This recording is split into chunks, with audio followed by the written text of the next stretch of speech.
My name's Miles Morales. Hey, kid. You like me? How? Hello, everyone, and welcome back to our channel over here at Broke Boy Gaming for yet another movie review. This week, we're going to be talking about Spider-Man Into the Spider-Verse. Yes. Literally one of the best movie, the best Spider-Man movie, the best superhero movie I've ever seen in my entire life. I didn't think Homecoming, I didn't think anything could top Homecoming.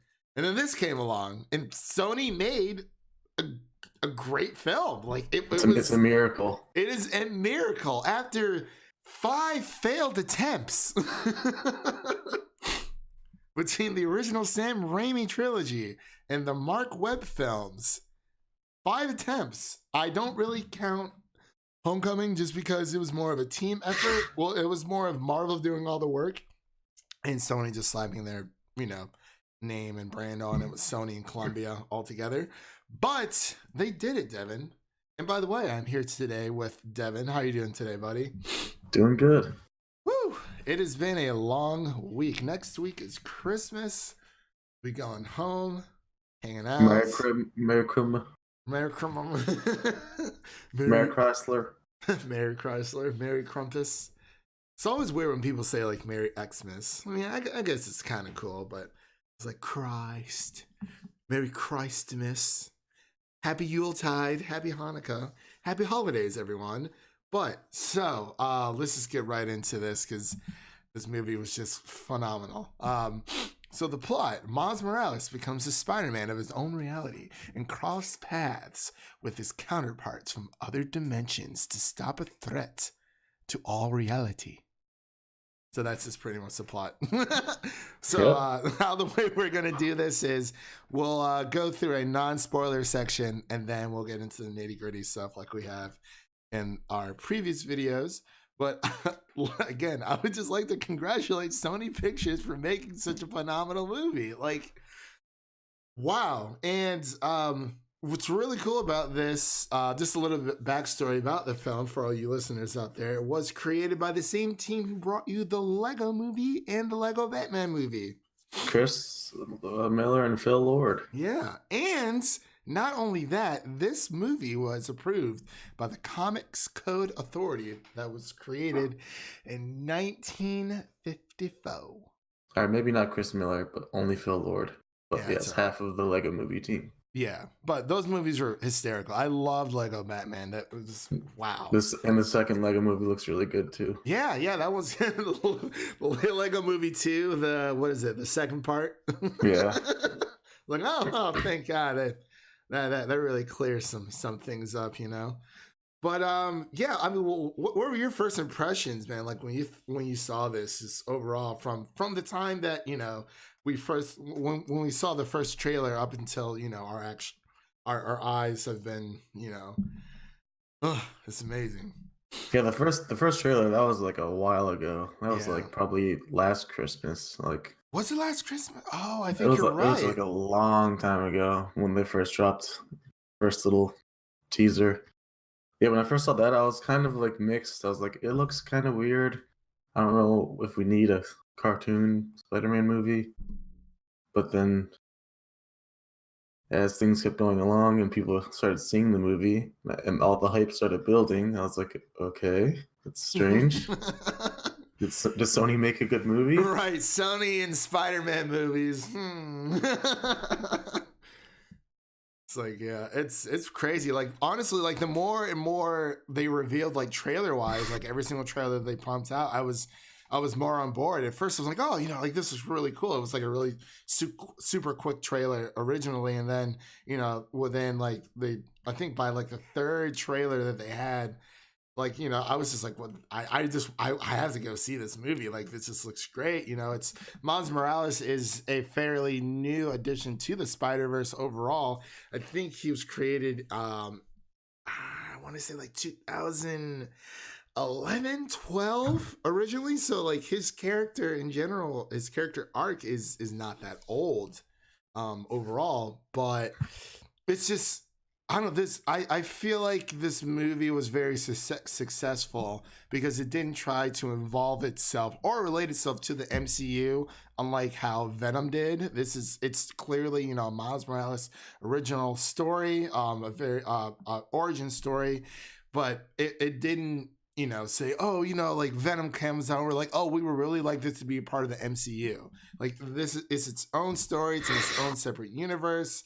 It has no connection to the MCU whatsoever, which I really like. It's doing its own thing, which I think is just amazing overall.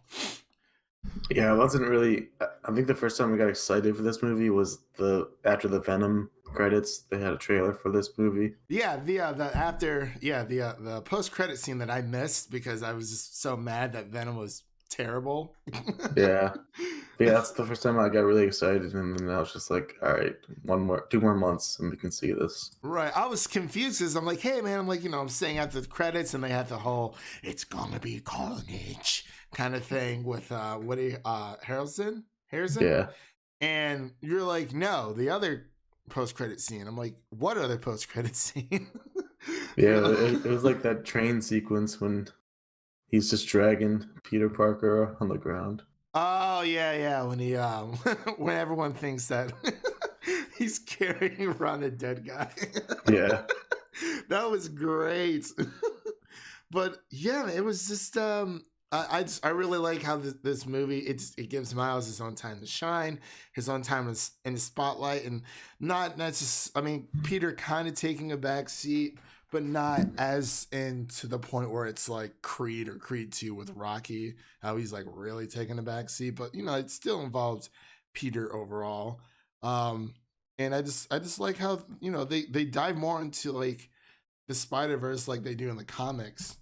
Because one of my friends, she was like, why are there so many Spider people? I swear they're just making this stuff up. I'm like, well, no, these are actual, Spider-Man Noir, Spider-Gwen, Peter Porker, Spider-Ham, and Penny Parker.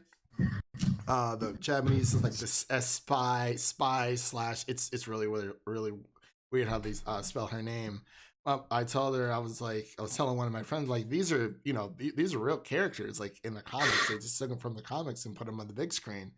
And she was like, "What? It's so weird." I was like, "Yeah, it's cool." But the movie doesn't look cheap. The voice acting was perfect. Every casting choice was perfect. Yeah, every voice you hear, and you're like, "Wow, that fits perfectly." Yeah, it was. Oh my god, you had Shamik Moore as Miles Morales. You had Jake Johnson as Peter B. Parker. You had Haley Seinfeld as Gwen Stacy. I cannot pronounce his name. Mahershala Ali. As Uncle Aaron, aka the Prowler. Then you had Brian Henry as Jefferson Davis. He was in didn't Widows. know that was him at all. I was like, wow. I didn't notice till the end either. Yeah, and then he's got a nice voice. Yeah, he really does. I was like, oh, he was just in Widows. Yeah. Yeah.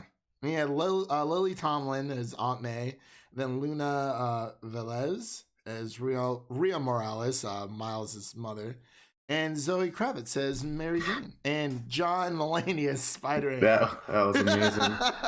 Nicolas Cage obviously is Spider-Man Noir. Kimiko Glenn as Penny Parker. And the list just goes on and on. I think Chris Pine played the original Peter Parker with the blonde hair and blue eyes. Yes. Yeah. So, yeah, like I said, Stan Lee, obviously, rest in peace, as Stan Lee. So, the list goes on and on there. But, yeah, man, it was... this movie there was no awkward dialogue scenes. It was just really good. And there was so many Easter eggs in this movie that like from previous Spidey films, video games, comic books, just everything. Like, I mean, especially during the beginning when he pretty much makes fun of like, he's like, oh, he's like, my name's Peter Parker and I've saved the city countless times, I've fallen in love. And he's like, oh, so did this. And he does the finger. Yes. The finger point from Spider-Man 3. I was like, no, they did not. Like, it was literally just like, kind of like a parody of Spider-Man while also making this a Miles Morales origin story. Yeah, it was very self-aware in how it like kept talking about origin stories because that's what happens in every Spider-Man movie. They have to go through the origin story over and over again. Yeah, it's very exhausting, and that's what I appreciate about Spider-Man PS4 for not going into my name's Peter Parker and I got bit by a radioactive spider and my whole entire life changed when my Uncle Ben died, and yeah, that doesn't happen. And it doesn't happen in the game, really. I mean, there's mention of Uncle Ben, but even with the the catchphrase "with great power comes great responsibility," they kind of always make like a play on it in this movie, and they don't like fully say it the entire time, but it's half mentioned. But they kind of play on that a little bit as well. But I just wanted to talk about let's get into the spoilery stuff. So Oh yeah. this is your warning, everyone. Spoiler section ahead. Go watch the movie. Yeah. Now. The movie's good. Go watch the movie. 10 out of 10. We're out of here. But I just want to talk about oh my god, where did we even begin? Like, who was like your favorite villain? I guess is from what we saw in the movie so far. That's the thing with this movie. They were able to have like at least there was 3 prominent villains. There was a couple more that were in there for like a scene or 2. Yeah, like Scorpion. Yeah. Yeah. But there were 3 main villains that they were able to like juggle perfectly, and all of them had their place, and all of them felt like they fit in, and none of them were forced. Yeah, yeah. We had we had Kingpin, and we had the alternate version. Well, not Susie Octavius. I forgot her name, but it was it's Doc Ock. Yeah, the Doc Ock of Miles's universe overall. Yeah, and then the Prowler. Which the Prowler. I think he was probably my favorite, man. If I'm not mistaken, that's his first time on film I ever think portrayed. so. Yeah. Because I don't know how it took that long. Because he was awesome. Oh, he like was that insane. noise whenever he was like tracking someone down. It was so intense. And Yeah, so it sounded scary. like a siren. He's like that's like legit terrifying. Like that's such a good villain. I don't know how they took so long to put him to use. Like he is so good. Yeah, he kind of shook me up there for a second. That, like you said, that noise. I was just like it's something. Like, oh my god, like what's going on? Like he looks cool. He's got the purple. He's moving around all fast. He's like the evil Black Panther. No, basically. Yeah. Oh my gosh. Like I think probably one of my favorite parts. Well, there's so many, but when Miles' uncle, Aaron, was like trying to teach him how to like talk to girls and stuff, he's like, all you gotta do is put your hand on his shoulder and be like, hey. And then he runs into Gwen in the at school, and this is obviously like after he's been bitten by the spider. That scene was really cool. That's what I really want to touch on really quick. The relationship between Aaron Davis and Miles. Even though, he was only in for a short time, but he was in it just enough to show the relationship between them and how much his uncle means to him. Yeah, he's like the quintessential cool uncle that everyone has. Like, hey, it's the cool guy. I want to hang out with him. Right. And then like, oh my gosh. And his dad disapproved of his uncle or his dad's brother. Yeah, I wish they would have wanted a little bit more like depth into that as to why they don't really talk anymore, but I guess it wasn't as important, which makes sense. But and they probably didn't want to give too much away for people that didn't know he was the Prowler. Didn't want to spoil that. Yeah, I mean, yeah, we got the freaking Prowler, so that was pretty sweet. And it was just, oh my gosh, he goes up to Gwen and it was like, oh yeah, like Gwen's here, and his hands gets like stuck in her hair. He's like, I can't turn it off. Like, I don't know what to do. And he's just like freaking out. And I don't know, man, that was probably one of my favorite scenes. And it's funny because Gwen understands what's happening, but she can't say anything. Yeah, see, like I didn't know that. Well, obviously, they reveal later on that she was from another Spider-Verse, but I thought there's 2 Gwens. I thought there was the Gwen that came from you know, the other Spider-Verse, but there was also the Gwen within Miles's universe itself. But I was like, oh, that was kind of cool because at first she was like, my name is Gwanda. Gwanda. He's like, Gwanda. I was like, oh my gosh. But yeah, it was this movie. It just made me laugh. It made me cry. Stan Lee's cameo teared me up a bit. And he was like, oh, he's like, is this one size fits all? He's like, eventually. I was like, oh, you sly dog, you. I was like, that really hit me in the feels, man. Yeah, and Kingpin was also pretty good. They tried to give him a lot of background and some literally, they tried to give him some emotion to his background and story. Yeah, he was pretty amazing, man. Like just the fact that he was trying to bring back his dead daughter and wife, and it's like, man, like I'm like, it made you sympathize with him because you're like, oh no, he's just trying to bring back, like, you know, kind of. Yeah. Well, the only superhero villain I probably would even sympathize with is either Killmonger or Thanos, but well, Thanos to a certain extent, minus the whole extermination, genocide bit. But I was like, okay, you know, he's worried about the population of the universe and wants everyone to be fed, and he's just like, you know what? Let's just kill off half the population. That's always cool.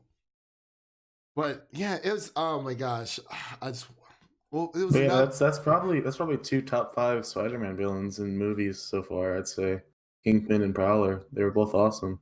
Yeah, man. Like, oh my god, I really hope they do introduce them into the MCU. Like, even if they don't, and they keep. Well, they already introduced Aaron Davis. Aaron Davis. Yeah. Donald Glover is Aaron Davis. So hopefully that means Prowler is coming. Hopefully, man, because he should be. That would be fantastic. I mean, why would they put that in there if they weren't planning on future stuff? Yeah, that is true. I mean, even towards the end, like we know this is not the last Spider-Verse movie, because even, you know, when Miles saves the day and he's like sitting in bed, and then Gwen comes out of nowhere. It was just like, hey, Miles, like there's something there between those two. I'm not gonna lie. There was something there. I was picking up what they were putting down. She didn't want to be friends. Maybe she wanted to be something else. Well, yeah, because remember towards the end, like they took that Instagram picture and she was looking at it. I was like, oh man, she must like really, really miss him. And then out of nowhere, she was like, hey, Miles. And he's like, yeah. Towards like the very, very end. But honestly, I just want to say, like, we deserve more animated superhero movies like this. It was just like the art style. That's another thing. They literally like took us through a comic book, like the panels, the internal monologues, and the sounds. Make sure you see this in a theater because it is visually stunning. Oh yeah, you have to see this. You know, I mean, if it was an IMAX, I'd probably go see it. I'm actually probably going to check to see if it is. I will definitely go back and see this movie because there's so many Easter eggs. You can't pick up everything through your first viewing of this movie. Like every scene with the universe converter thingy, whatever it was called. Like every scene with the giant machine. Yeah. I forgot what they called it, but yeah, no, I know what you mean. Oh my god, it just looked amazing every time. Like literally everything, even from the oh my gosh, like the comic book sounds being displayed on screen, like when he's Thwip. Yeah, the thwip, like he's like sipping through the air.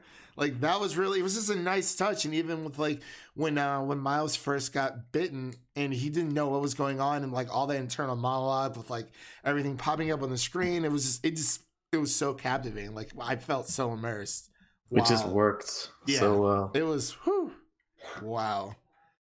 But like it was just I don't know, man. Like because a lot of like animated superheroes to me are always, superhero movies in general are always a great time. Like a lot of the DC animated shows and movies are fantastic. Yeah, Teen Titans.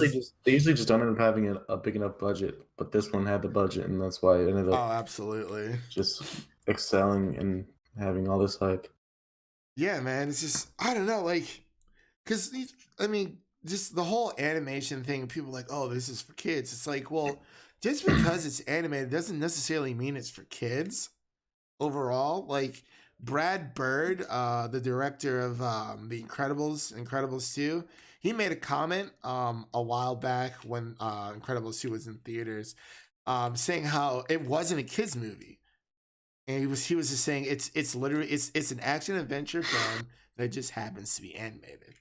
Yeah. And I was like, because Incredibles 2 it had a lot of more adult themes. I mean, even the first one did. In general, it's like, oh, that actually makes a lot of sense. But in America, us being the way things are, we're very, cartoons are for kids and this is for that and this is for that. We're not really, a lot of us aren't open to that.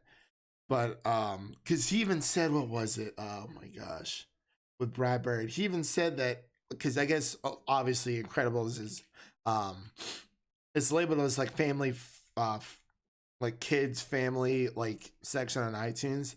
He said it shouldn't even be in that section, which is really funny. And even with this movie for Spider-Verse, I kind of feel the same way, because it goes into so much, and it's like there's so many underlying themes that adults pick up, and it's just more of a coming of age story.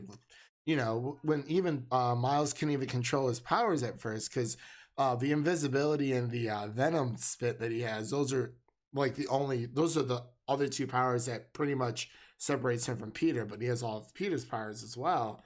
And it's just like, he's still in high school, he's still figuring out who he is. And it's kind of like a symbolism for puberty in a way, if you think about it. Yeah, I love how he kept blaming everything on puberty. Like, oh, that's just puberty. Yeah. Oh, puberty. Yeah.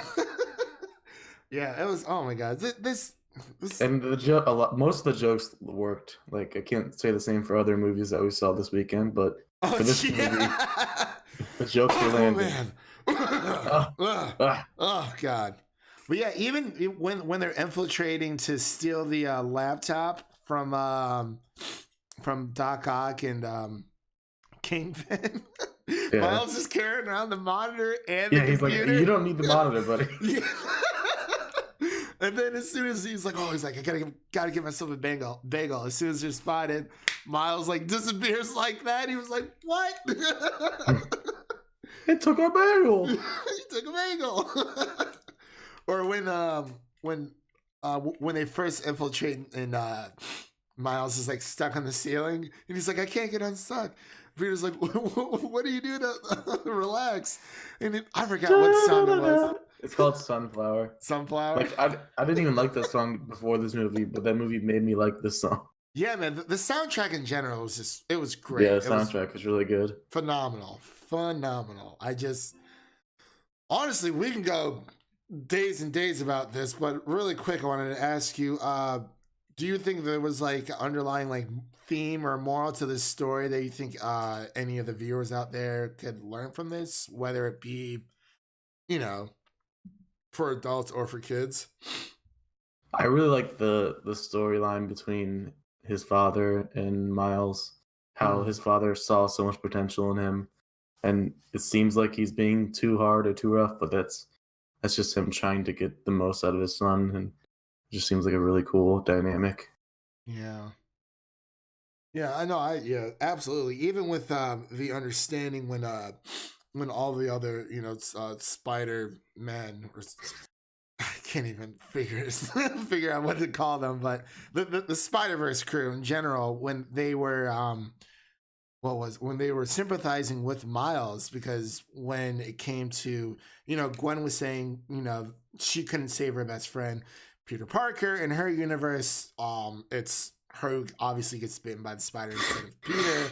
And then, they all go through their own hardships, and it was terrible, especially after he lost his uncle. So it's kind of like, and then that scene where they're on the other side of the door, and he has his mouth like closed shut by the other Spider-Man. Yeah, it was like webbed and up, his and dad's like talking to him, and he just kind of has to sit there and listen. That was really cool. Very powerful. That was a really great scene, because it was kind of just, instead of a kid talking back, he actually, he was forced to listen and forced to process and think of what his dad actually thought. And, you know, I mean, even towards the very end when, you know, he gets his suit, he spray paints it and everything from like, That was so cool. that was really sweet. I really did like the lair really quick. Like that was pretty sweet. Aunt May was badass. She was. She was like that's no never fighting in happened the house. And then they literally just destroyed the entire house, and she didn't say a word. She's like, I'm used to it. But like the only small little thing that I had with this, you would think that either Gwen or Aunt May would have had more of a reaction by seeing the other Peter Parker from, you know, the other spider dimension in general.